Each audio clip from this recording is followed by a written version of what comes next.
You're listening to the Outdoors Group podcast. This podcast is a call to arms to get children and young people outside again. It's your one-stop shop for all things outdoor, child, young person and education related. Thanks for tuning in. Today we're delighted to be joined by Robin Harford, an acclaimed and experienced forager and ethnobotanical researcher. Robin's been identifying edible wild plants and sharing his knowledge for nearly 20 years and has gained a reputation for his down-to-earth and knowledgeable approach to eating what we can find in the wild. His website, Eat Weeds, is an absolute treasure trove of information about plant identification, recipes and other foraging and plant-related resources. And his podcast has been downloaded nearly 250,000 times by people around the world. It's a pleasure to be walking around by Exeter Canal with you today, so thanks for joining me, Robin. Great, thanks for having me. So let's start. Tell me about where your love of plants and foraging originated. Like, how have you kind of come to where you are today? That's a journey. It could be an hour by itself, couldn't it? Yeah, country kid, usual stories: blackberries, sweet chestnuts, wild garlic, sorrel. I was brought up in a very authoritarian Victorian patriarchal family. Okay. And to kind of stay away from them, the so-called primary carers, parents, and others, I would take myself into the woods. So nature was, and always has been, a sanctuary for when I needed solace. Yeah. If I needed solace, then nature was where I went. So I went to schools that were in the countryside, and when I hit my 20s, I entered a city, got a partner, had a child. Where did you move to? Well, we were in Bristol. Okay. And then moved to Bath. Okay. And then when my daughter was 7, it was all getting a bit psycho in the city, so we left and came down to Devon. My family's from Devon anyway, okay. So I have very fond memories of my great aunts who lived in Paignton. Okay. So I'm Paignton blood, really. Okay. Even though I grew up in the southeast.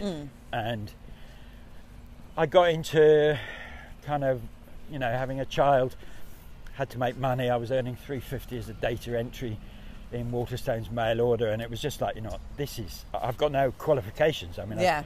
I didn't go to university. I didn't come out with any O levels apart from C grade politics and English, which the English served me because I'm a writer. Maybe not so much the politics. Politics, definitely. Yeah. Okay. Especially what I was exploring. What were you exploring at the Anarchism. time? Oh, okay, amazing. The philosophy of anarchism. Okay. I have to make it clear, I'm not an anarchist. But like Noam Chomsky and anthropologists like James C. Scott, or David Graeber, very famous anthropologist. We all recognise that there is a depth within anarchist philosophy or anarchism that mirrors nomadic hunter-gatherer bands, not tribes, bands. They're different social structures. So having done that, I ended up writing and self-publishing. I grew up in the punk movement. It was very do-it-yourself culture, DIY. And I was involved in counter-surveillance and privacy and personal security information. Those were the kinds of people that I would hang out with, and I would write about their stories, etc. Then that all changed. And in 2001, I shifted tack and I was online by then, and my whole publishing company was on the internet selling ebooks. And I ended up helping small businesses who were wanting to get onto the internet at their very early days, long before the corporations had got on. And I did that till 2004 when I burnt out and had a mental health break. Okay. And for 4 years I just dropped out and went back to the hedge, because that's where your healing place. That's where it heals. Yeah. It's like you put people in that, and strange well-being consequences happen. Yes, absolutely. And so in 2008 I just started blogging about the foods I was eating from the hedge, and because of my background, I was not stupid. I had a background in marketing from running a self-publishing company. I just put up a little pop-up that just said, if you want to bet on the mailing list when I do a new post, then let me know. So that was it. That was how I started. Then I met a fantastic plant mentor, two actually. First one, Marcus Harrison, who was used to run the Wild Food School down in Cornwall. Okay. And was like the go-to person that everyone would, especially in the survival communities and the bushcraft communities, would go to learn. Yeah. Because he had spent 30 years in the British Library going through all the old scrolls. So I spent like a year with him, and he passed a lot of that knowledge on to me. And then I met another guy called Frank Cook, an American, who people in America will know as like a pioneer forager who used to work with sandal cats. They were really close mates. Okay. Sandal cats is the reason everyone knows about fermentation. Oh, okay. And things like this, sauerkrauts, kimchi. You know, that amazing. Sandal cats is the kind of pioneer revivalist of. I don't know. We stopped using that word pioneer, shouldn't we? Really, it's a bit settler and colonialist. Yeah. But he was like the reigniter of the fermentation movement. Oh, okay. So Frank all would, like kombucha and all that stuff that you all now know and see in Waitrose and in your local health shop. Yeah. I put that to a direct result of Sandal Cat's research, because no one had written and was talking about that at all. No.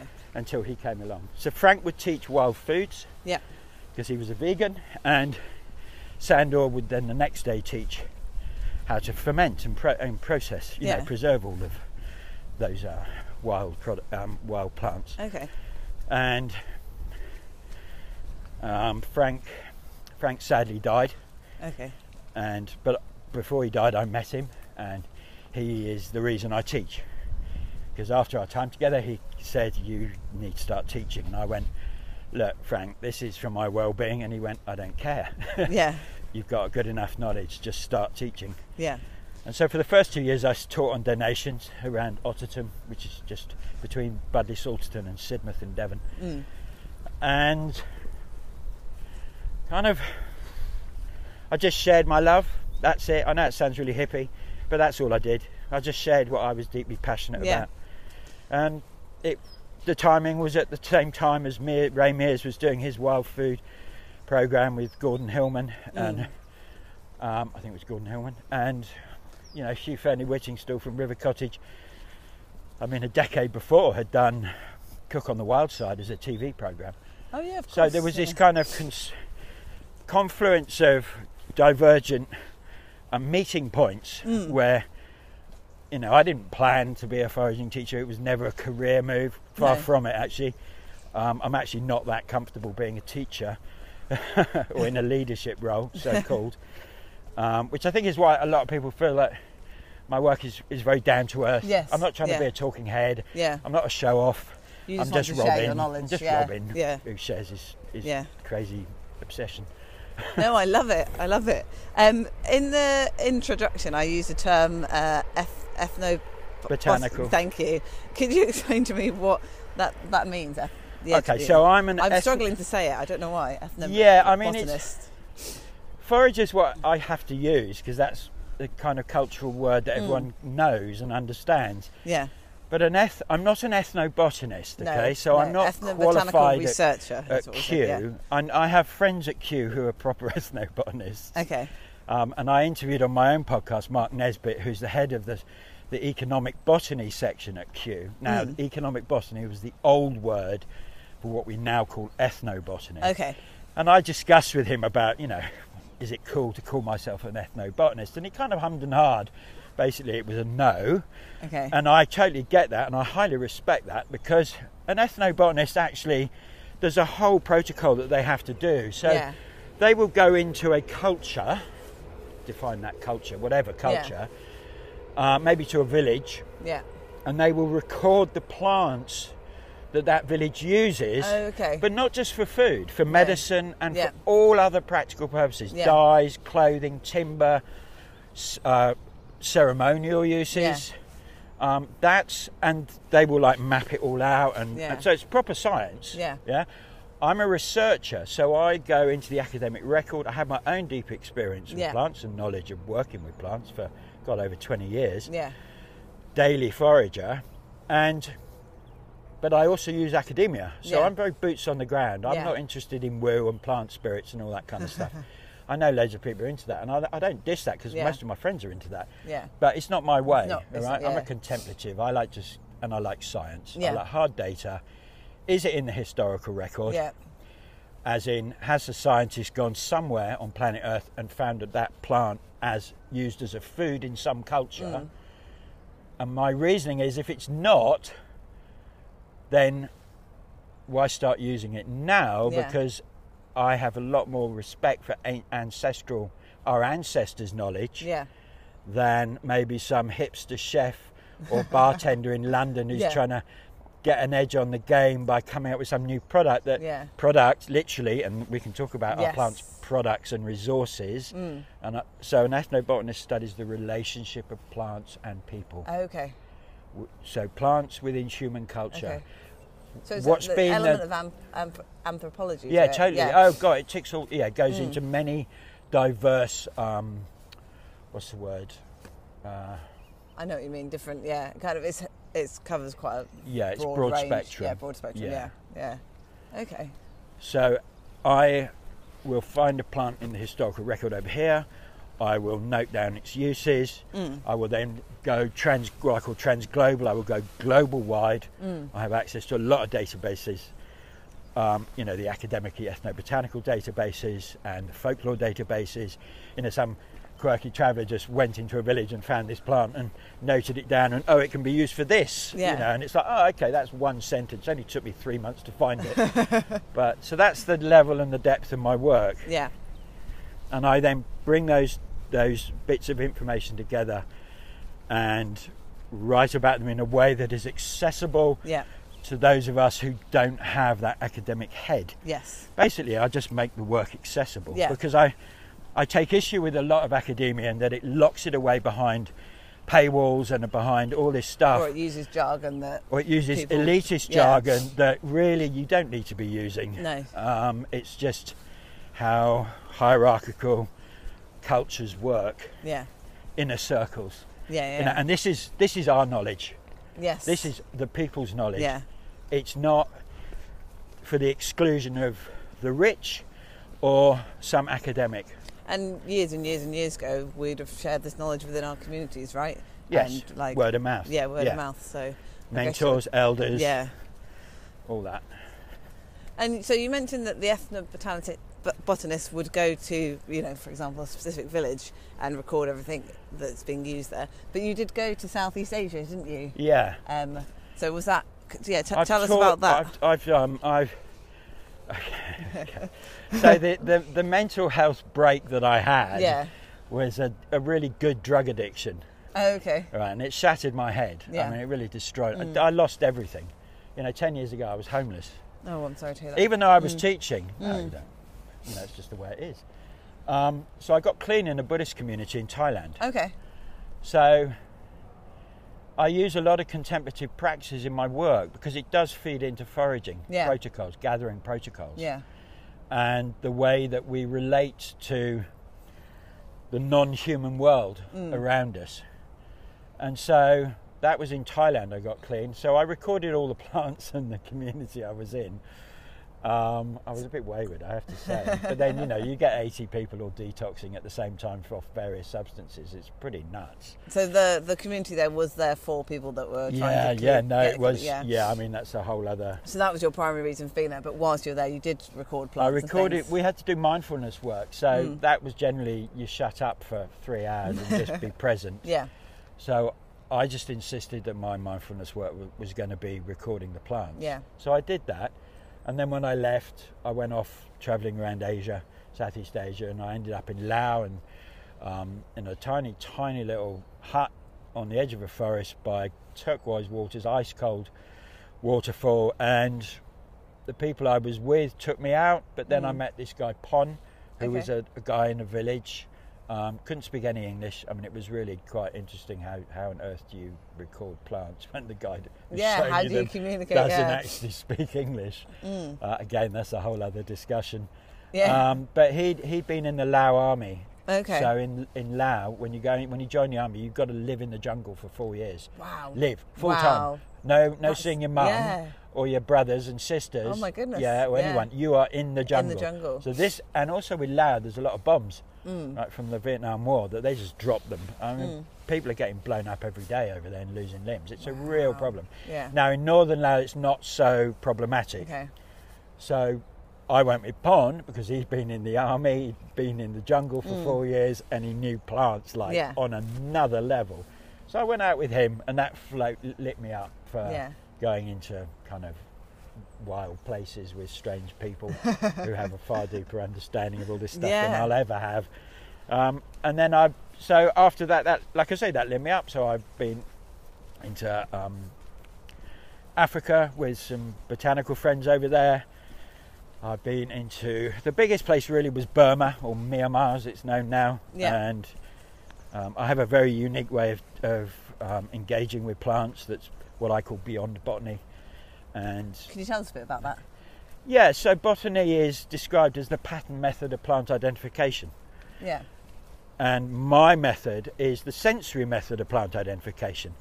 So don't get me wrong, I'm not dissing botany in any shape or form, but it does have limitations. And it has limitations in the sense, especially when you're working with food and medicines and what you're going to be potentially taking into your body. Yeah.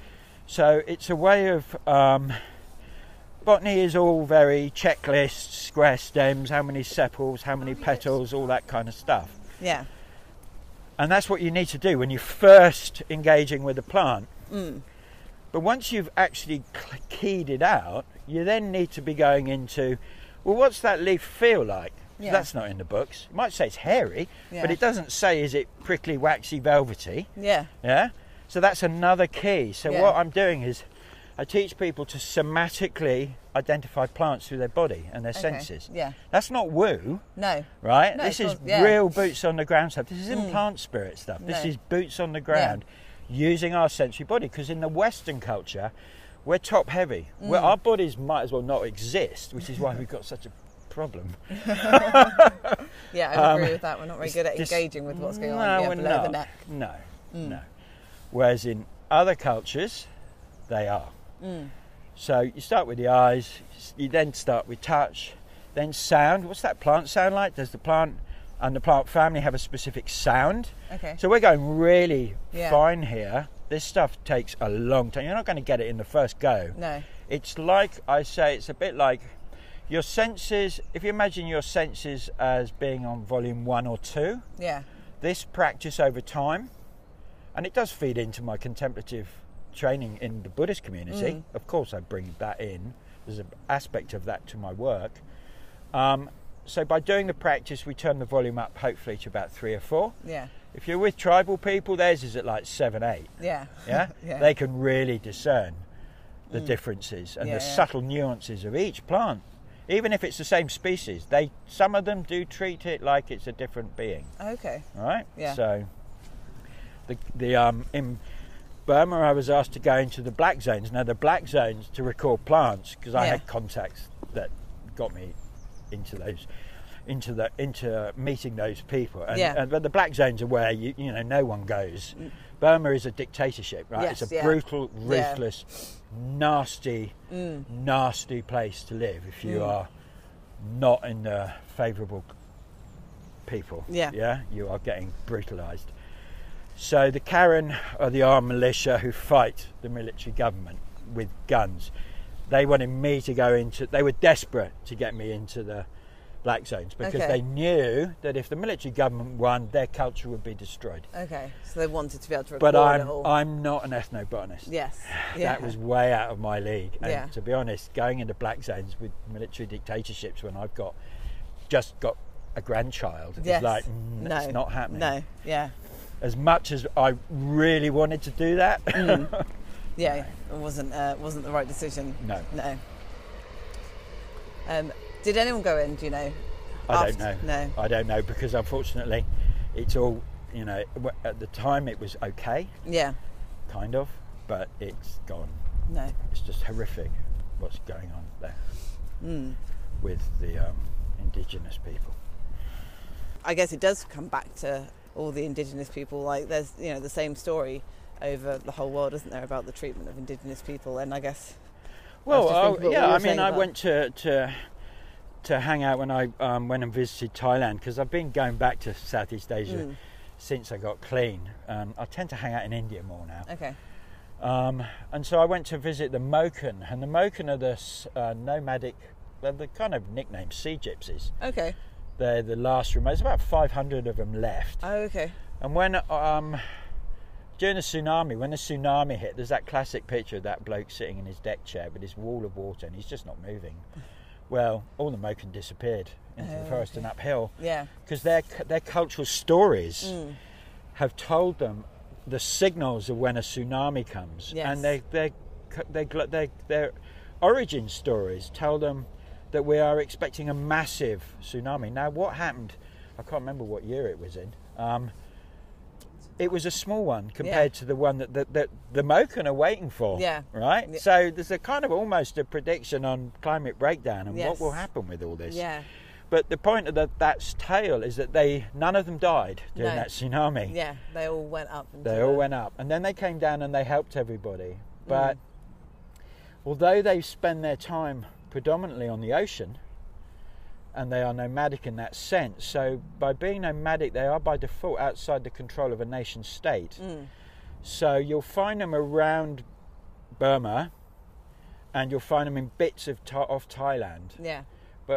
And if you go down to southern Thailand, they're basically fully integrated within the Thai culture. Yeah. But I witnessed dominant culture destroying an indigenous culture right in front of my eyes.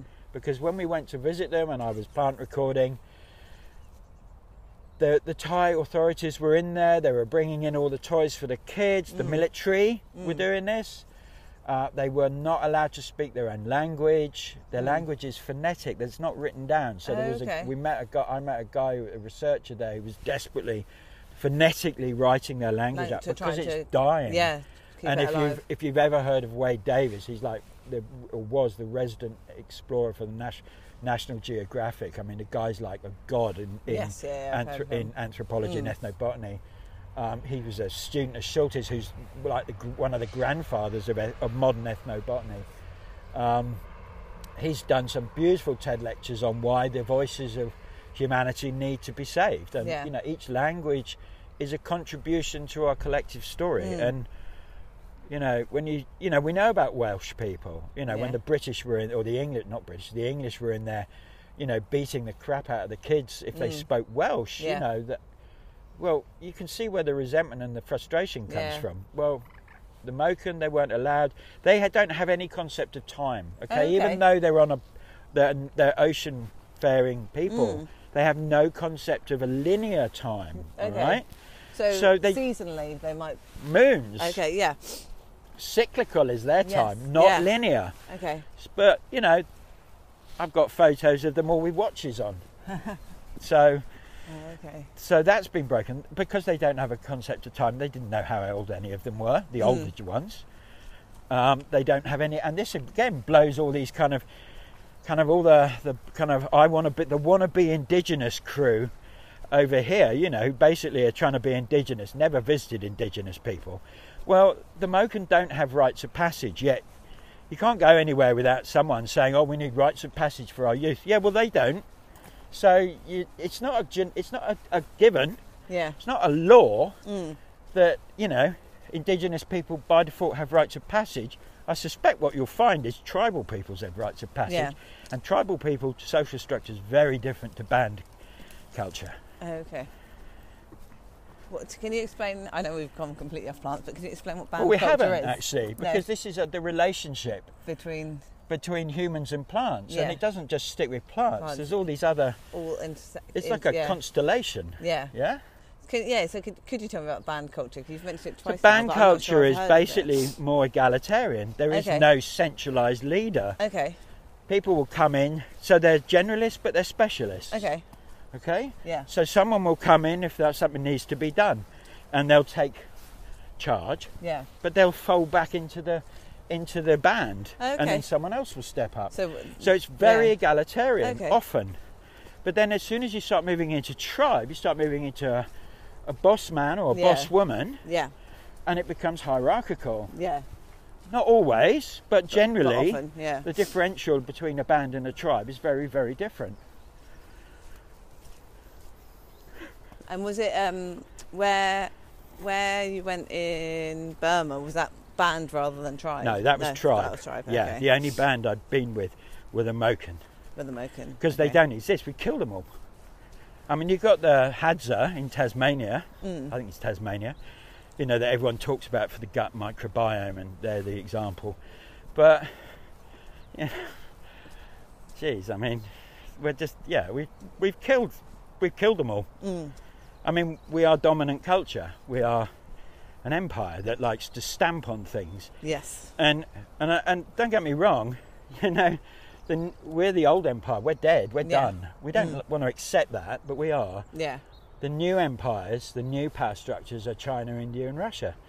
I mean, but they're doing the same thing. Yes. Yeah. So it's not just it's the Europeans who did that. It's like it's what hierarchy and authoritarian empires do. Yeah. Oh, it's quite bleak, isn't it? Really, when you look at it. How do you find the joy when you've experienced this kind of stuff?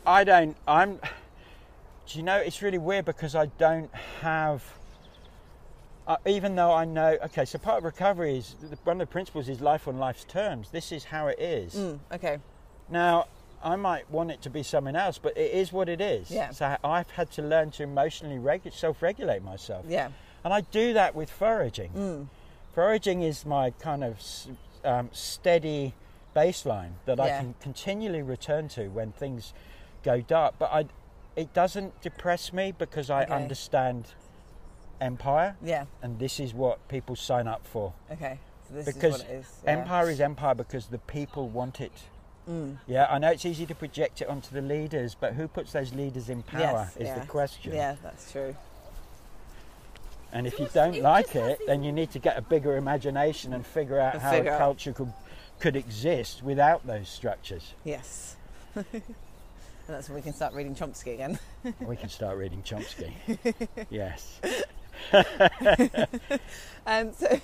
I'm going to go back to a slightly less deep question. Out of all those places that you have been to, it sounds like you've been a lot of places around the world, was there a particular place that stood out as, in terms of the plants you were finding, that really blew your mind and went, wow, like something that's just kind of stuck in your memory? I mean, Laos was pretty off the charts. I'm in a place in my journey with plants that, you know, people say, "Oh, what's your favourite plant?" Well, what season are we in? Yeah. I have a real hard time trying to isolate. Yeah. Okay?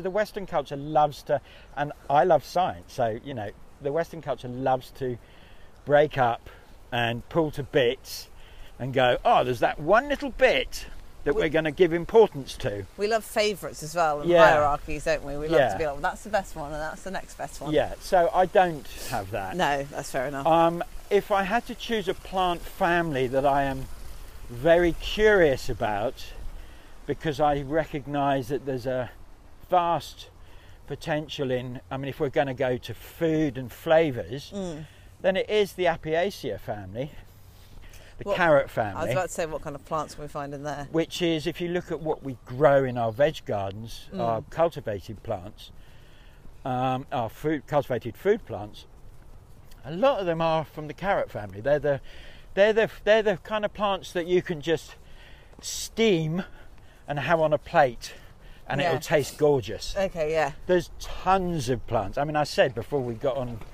this that noisy swan. 2 weeks ago, they're really cool, aren't they? They're very cool. I do like swans. I've cross-referenced the food plants against. Well, I actually cross-referenced the food plants of British Isles against Stacey's Wildflower Key, which is like a brick, and it's the go-to botanical book for identifying plants, basically. It's basically text. Okay. There's no pictures. So it's real nerdy stuff. And there's 1,500 I've got on my spreadsheet. So, but most of those are going to be pretty just blur. You know, it's like in terms of brown flavour. food. Yeah, just nothing special. Yeah. But the carrot family, that's where lots of the flavours. A lot of spices are in there as well. Okay. What kind of things in the wild are from the carrot family? Well, let's start with the poisonous ones. Okay, yeah. Because it's a dangerous family to start with. Is it? Okay. If you're a beginner, you leave it alone. You leave it alone, yeah. If you're a beginner, you go and start with the mint family and the mustard family. But even in the mint family, you know, there's members that will poison you. Won't kill you, but will upset make you ill. Yeah. Yeah. The poisonous members within the carrot family will kill you. Okay. And with just a little bit. Yeah. So the kind of two main ones that everyone knows is hemlock, or as the Americans call it, poison hemlock. Yeah. And I think there's some over there. And hemlock water dropwort, which grows by water. Yeah. Within the food family, there's wild carrot, there's rock samphire, there's hogweed, there's wild angelica, sweet Sicily, and on we go. So hogweed, obviously giant hogweed, that's obviously been in the press quite a lot for like the burns that... Phytophotodermatitis. Yes, that's the one. Yes, Phyranacoumarins. You can eat not giant hogweed. No, so you don't eat giant hogweed. Okay, so, yeah. Okay. What we do publicly, and as a public teacher, I have to be very responsible. Yes, What you do privately, experimenting to push the edge, to uncover stuff that no one else has, that's very, very different. Okay. Right? So, yes, it was officially... It was because you listed hogweed in your list of edibles. So I was like, common hogweed. Common hogweed, spondylium. Yes. Okay. So the traditional hogweed. But I would put a caveat with that, and I'm a lone voice in this, but you've got to remember, I've been teaching since 2008. Yeah. Back then, you could count the foraging teachers on about 8 fingers. Yes, yeah. All right? That's as many of us that were visible. Yeah. I'm not saying there weren't loads of people teaching, but they just weren't visible online. Yeah. Now, because a plant, historically, like common hogweed, was eaten in the Middle Ages and the 16th century. In Poland, it was the base for borscht, which is, we know it as beetroot soup, that red one, but I had taught some Polish chefs and they said there's 3 borscht. Okay. There's white borscht, there's green borscht, and there's red borscht, which is what we know. So that was a lacto-fermented soup. So we talked fermentation, we talked gut health. So the way that was worked was that the hogweed leaf was chopped up, put into a mild brine, which is fermenting basically, allowed to ferment for a day or two till it started souring. Then it was strained out. That liquid was used like a starter culture for the rest of the borscht ingredients. Okay. So that was then mixed with the other borscht ingredients, left for 24, 48 hours, depending on temperature, obviously, it all affects that. It's not quite precise. It's not a precise art form, fermenting. And once that was done, then it was warmed up and eaten. Okay. All right. So hogweed, 16th century Poland. Now, plants move on a continuum. It's called evolution. Everything is on a continuum. It might appear to be static because they don't really move very fast, but they're not the same as they were in the 16th century. Yeah. So just because we ate it back then, does it mean that we can eat it now? Yeah. Especially because plants like to have babies and they like mating with other subspecies. So you get hybridization. Yeah. Right. So I've had a lot of people report uncomfortable reactions when eating cooked hogweed shoots, which is considered in the foraging community as this go-to gourmet green, and it is. If you can eat it. But some people can't. But some people can't, and I'm not talking people who are necessarily sensitive to allergies. No. These are people out the gate who just had a massive borderline anaphylactic shock. Oh, crikey. So we're talking dangerous really serious level here, So when we start foraging, we start with the safe ones like the dandelions and the nettles. Even cleavers, people have major allergic reactions just by picking it with their hands. Oh, okay. Lots of reports on that. Okay. But you only know that if you've been teaching as long as I have, thousands of people, and you get all the reports. Yes, yeah. I know it's anecdotal, but it's enough to cause concern when you get 20 people go, oh, when I gathered cleavers, I came up in massive welts all over my arm. It's like, whoa, I think we need to be telling people about this. Yeah, absolutely.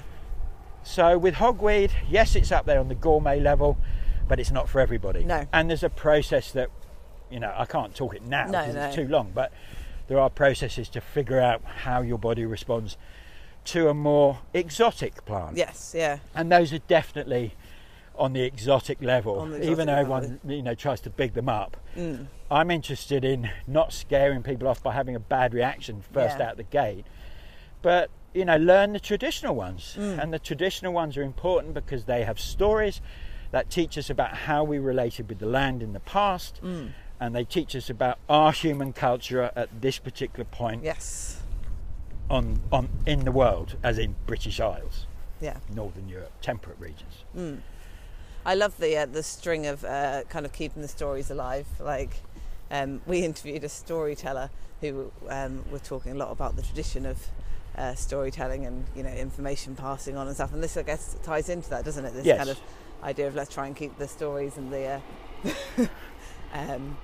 and the traditions alive. And do you think it's presumably quite important to try and pass them on to? Totally. I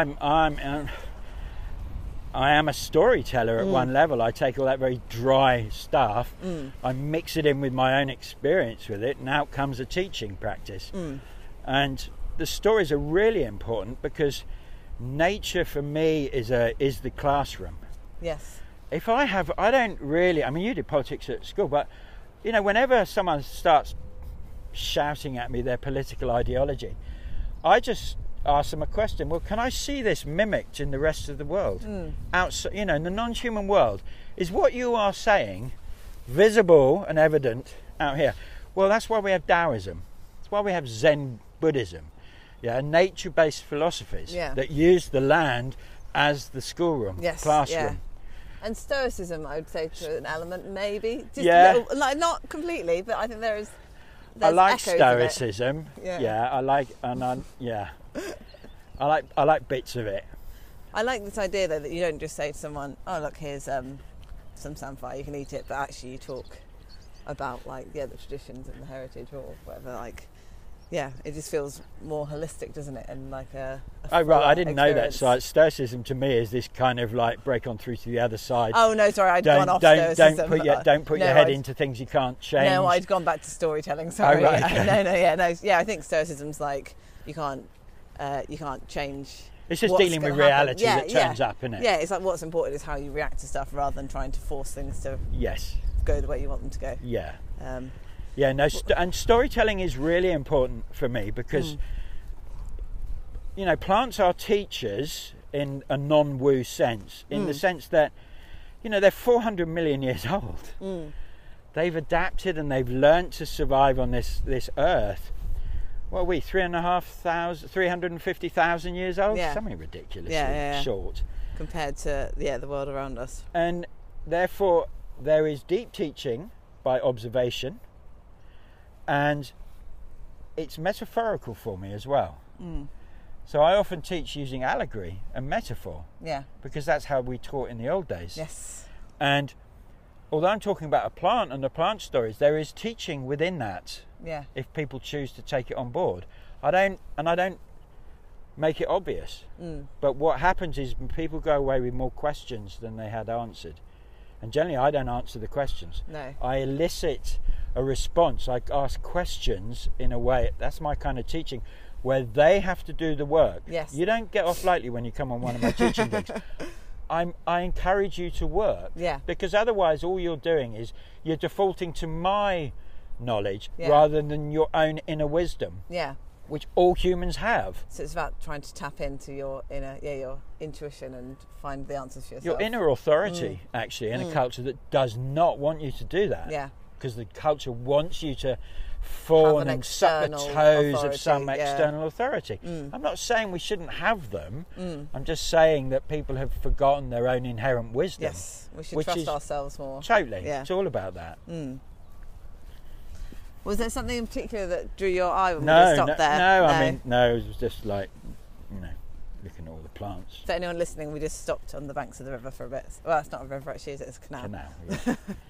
The river's on the other side. Water On the banks of the water. I'm going to ask a boring question. What are you picking at this time of year? So for anyone listening, this is January in southern England. Lesser celandine, cleavers, hedge bed straw, and white dead nettle. Okay.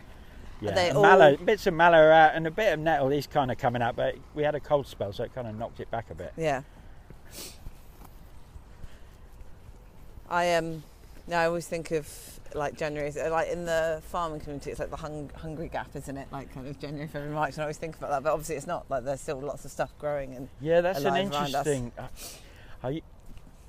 That's an interesting one, the hungry gap. So I have some friends who have a small holding. They have a little organic veg box scheme, and the box dries up kind of, not now, but in maybe around February when that hungry gap comes. Yes, and then of course that's where the hedges really did the same thing and said, February we need to go to fortnightly boxes because we've so it's at that time that the hedge is really bouncing. So I'm speaking with a local organic veg grower and he's really into my work, so he's got a whole crew of people, and I said, look, it's insane. You're doing these salad bags, which are fantastic salad bags.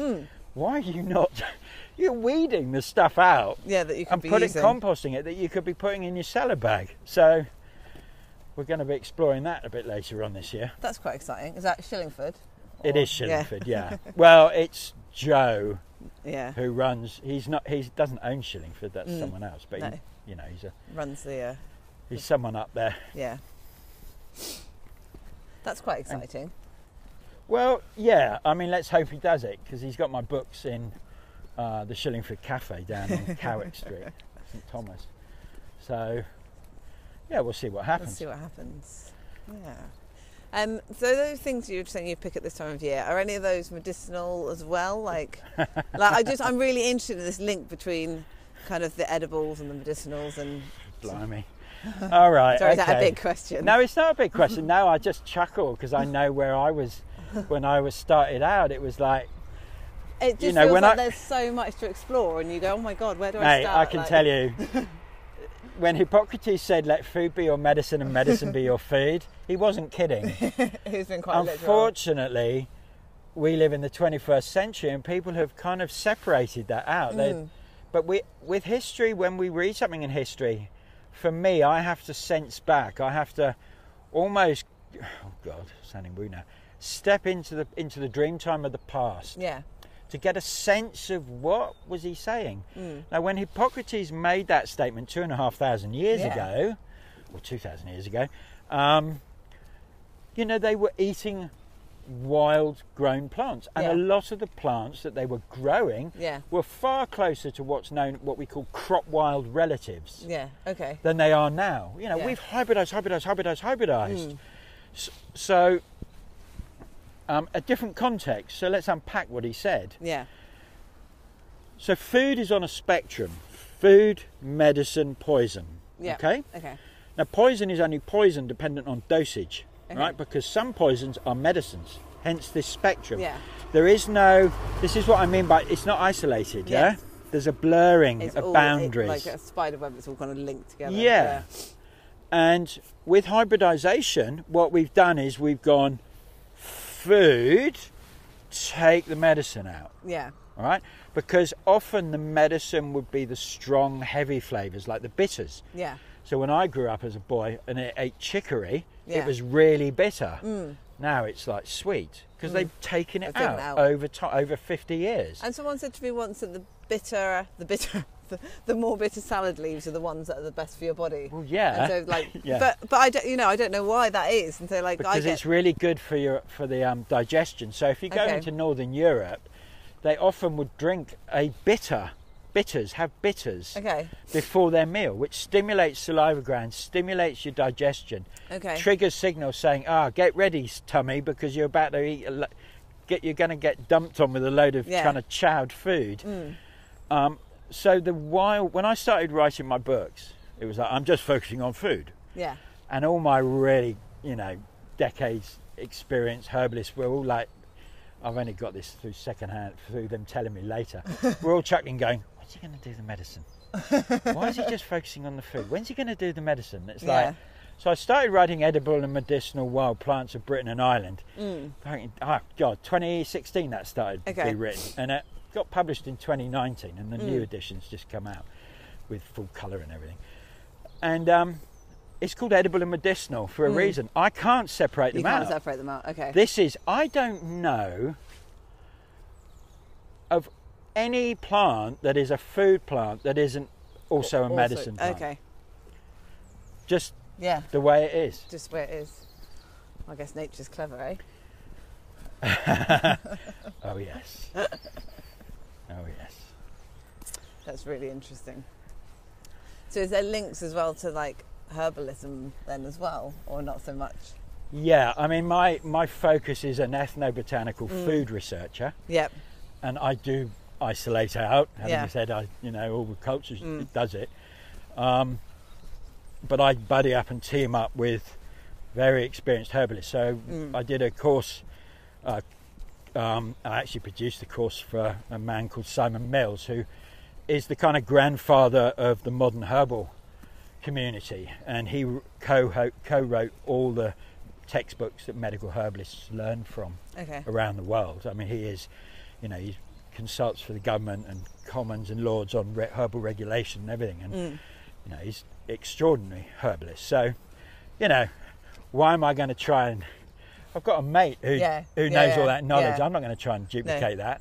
So we have a double act. I do the wild food, he does the wild medicine. So, which again is like, I guess you were saying earlier about the band system, that kind of thing will go to your skill sets. Exactly. Yeah, his skill set's medicine. Yes.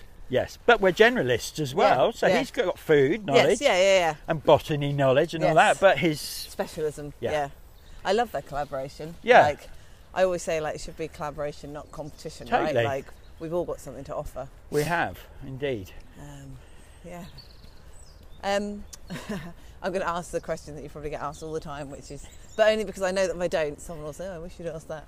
Which is, if people are listening and they've been thinking, "Oh, I love the idea of foraging, but I don't, I'm a bit scared, or I don't know where to start," or like, what would your advice be to someone who's listening? I love that question. I always I'm glad really love that question. You, of course, you've been asked about thousands of times. Yeah, but it's a really important question. Just because it's one thing us talking about it, but then if someone's going, okay, but now what do I do next? So, we've been talking stuff of jungles and tribal folk and bands and all kinds of, but hang on, I'm in a high-rise single parent in Birmingham. Yeah, what do I do? What the hell do I do? Yeah, exactly, yeah. That's all lovely, but what's the reality? Boots on the ground. Okay, darlings, here's the enlightening answer. Do you know what a blackberry looks like? Can you spot a blackberry 50 yards to your left or in front of you? Chances are every single person listening to this episode will go, yes. Yeah. Right, so you're a forager, and don't let anyone belittle you and tell you you're not. Yeah. The fact that you only know blackberry, who gives a toss? That's a starting point, and we all start somewhere. Yeah. So, blackberry. So my answer is start with what you know. Okay. Yes, I've got 1,500 plants. That's just a big ego stroke. Come on, let's be honest, yeah? Me saying that is an ego stroke, right? But if you're just starting out the gate, stick with the ones that you know. Stick with the wild garlic, which, let's keep trying to use its traditional common name, which is ramsons. Let's start with dandelion. You know what dandelion, you most probably blew the clocks when you were a kid. Is it the roots of dandelions?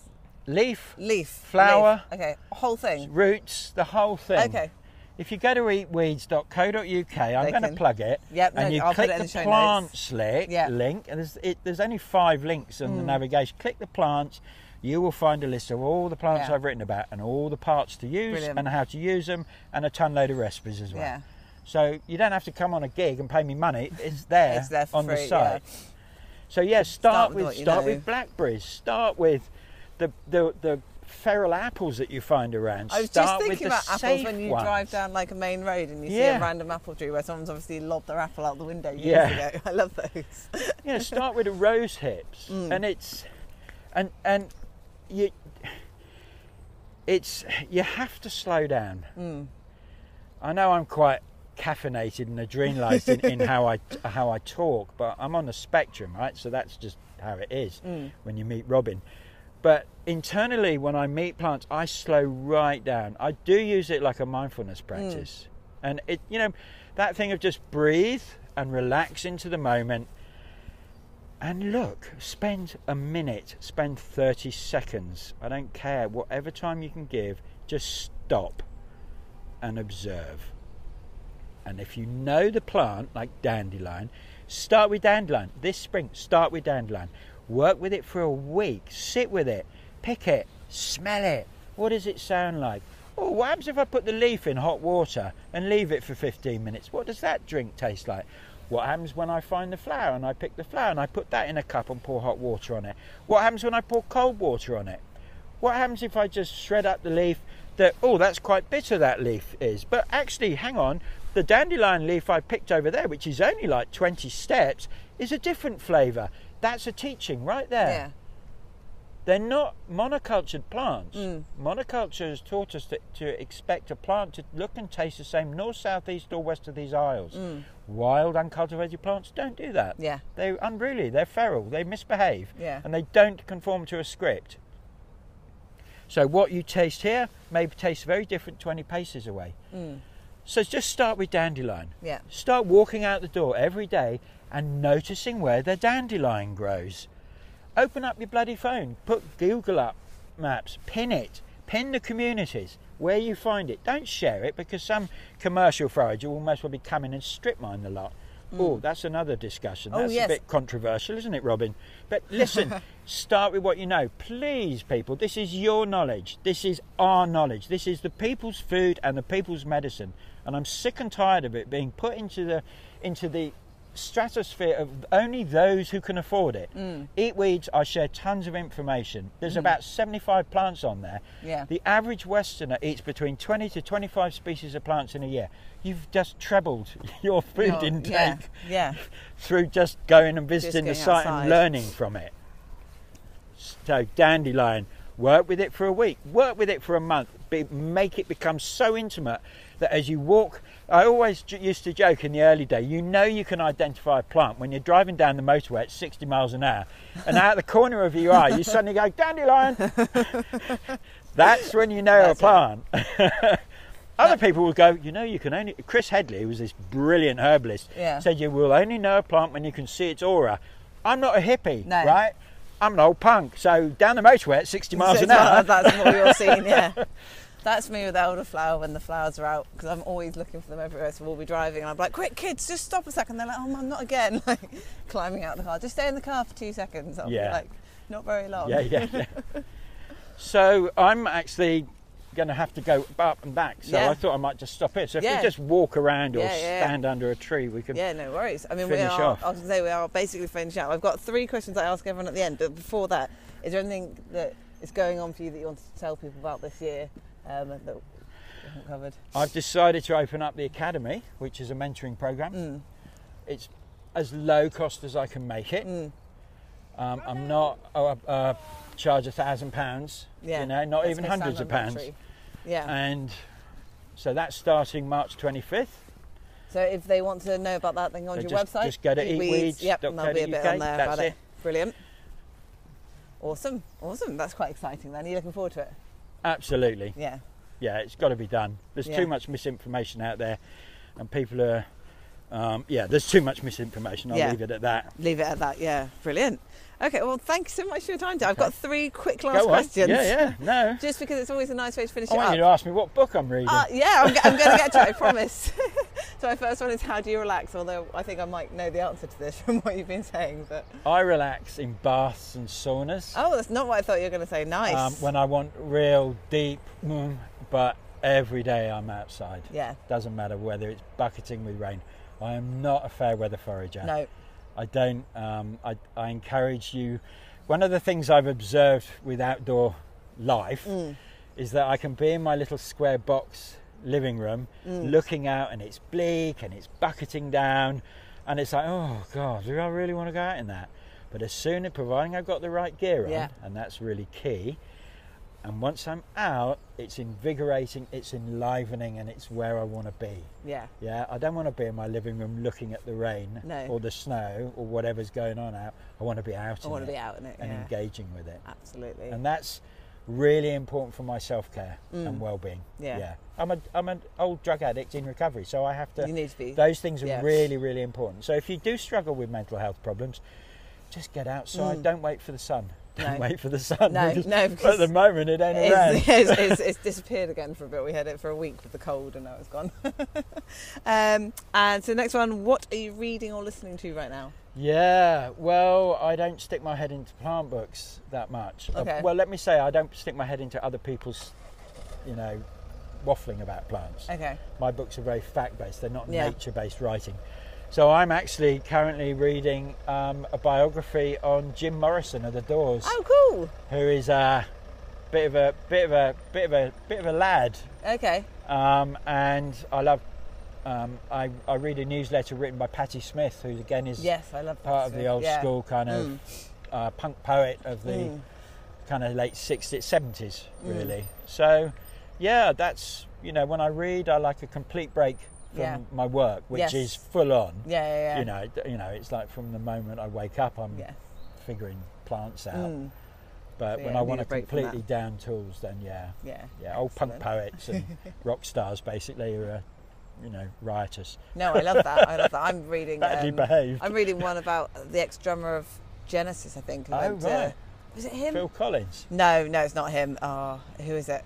It's someone that ended up in Andalusia, like on a lemon farm, but he was like in some rock band, and then he just gave it all up to go and do that. Wow, but I'll have to email you on the name of the book. It's really good so far. Right, and then our last question today, Robin, is, and then we kind of just mentioned it when we talked about how do you relax, but why is being outdoors important to you? I mean, we kind of just answered it, but there might be something else you want to add. I think there's a deep disconnection in the culture, and I think it is often being perceived unconsciously by many people. Hence why outdoor activities are kind of in vogue, cold water swimming in the sea, river swimming, running, that's a long question, but for me it is about just peace and serenity. It's about feeling calm. It's about, the world is absolutely bonkers at the moment. I'm 60 this year, and I don't think I've lived at a point in those 60 years where it's really felt like the plumbing's breaking. Yeah. Yes, I grew up in the Cold War with the Soviets and America and Britain, demonising each other. But we didn't have the environmental chaos that is self-evidently coming down. And, you use the word climate change and I use the word climate breakdown. I don't use the word climate collapse because that's a little bit too edgy for most people. But climate breakdown has enough seriousness to the vibe of that word to hopefully make people question some of what they are doing.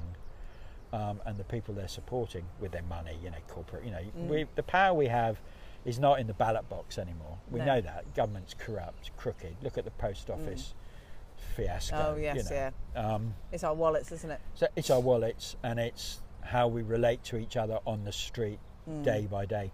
I'm not one for doing loads of personal development. My personal development is in daily life. It's in outdoors. It's how I interact with strangers on the street. If I can't do that in a compassionate humanitarian way, well, you can talk politics and philosophy till the cows come home, but unless you're doing it in those moments, which is where the work is, you might as well just shut up. Because I want to see it. I want evidence.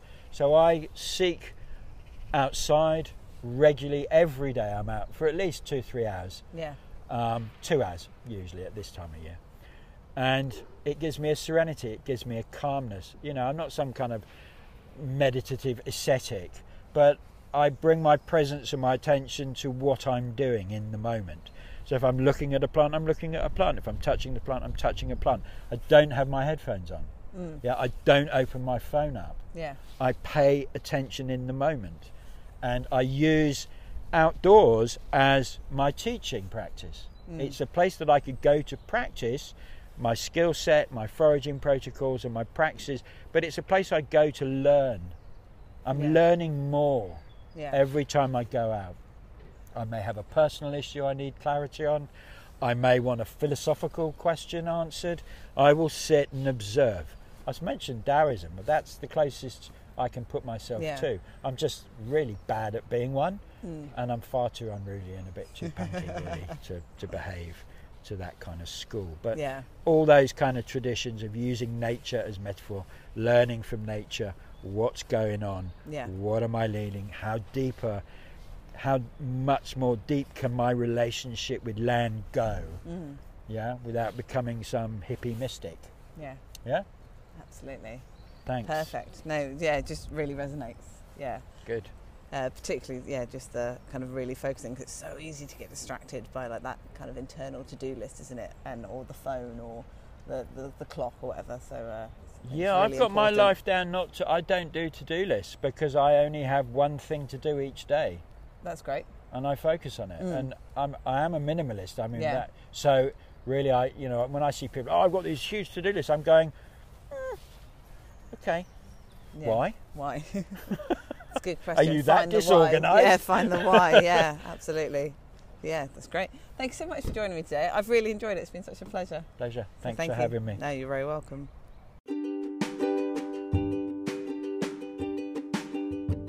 A huge thank you to Robin for coming to meet me and have a walk around the canal in Exeter and to talk to me about plants and foraging and ethnobotany, which I finally learned how to say, and so much more. It was just such an interesting and enjoyable conversation to have, and I really hope that you enjoy listening as much as I enjoyed being part of that conversation. If you like the episode, please, as always, like the podcast, rate it, subscribe, share it with your friends, just so that more people can find us. And we'll be back in a fortnight with another episode. Until then, thanks for listening.